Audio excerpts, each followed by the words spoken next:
Like,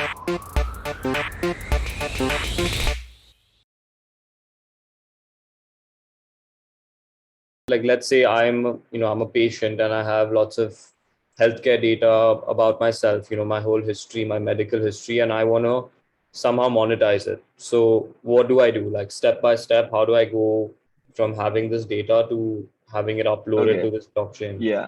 So so let's say I have this data, this healthcare data that I want to monetize. I've stored it in my Google Drive, maybe, right? Or Yeah. let's say, yeah, I've stored it in my Google Drive. I go onto Ocean Protocol and I submit that data set.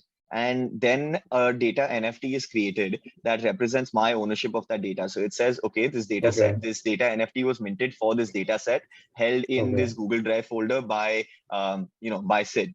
And then I'll go, the process has changed slightly around the way the data tokens have been are issued, and I'll go into that later on.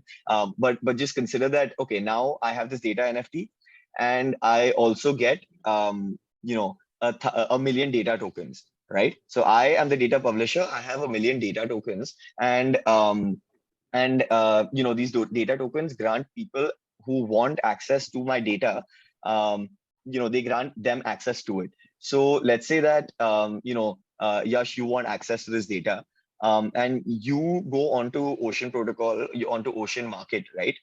You list, you connect to it using your wallet, and you have Ocean tokens in your wallet.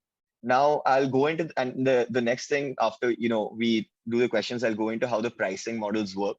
But essentially there are two types of pricing models. There's fixed pricing and there's an automated market maker model, right? So let's just, for simplicity, assume that it's a fixed price for now. We'll go into the details of the AMM in a second.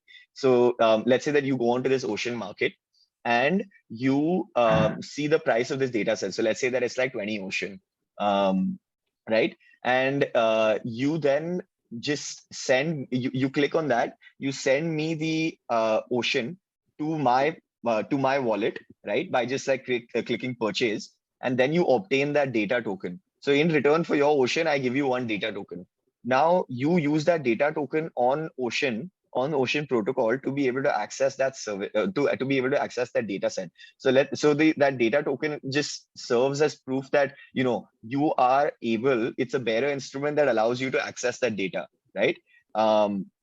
So like depending on the access control, so let's say that it's indefinite access, right? So it's indefinite access. So you just hold that data token and you can access my data, my healthcare data indefinitely. So you can use that data to train your AI algorithm. So now you have access to that data indefinitely, right? And yeah, like that's essentially how that would work. But have I explained that correctly, or is there any other detail that Okay, you want let me to me cover? just try to explain it and you tell me if I'm right or not. Yeah. So basically, I'm a data provider. So I'm going to provide my healthcare data. It's in my Google Drive.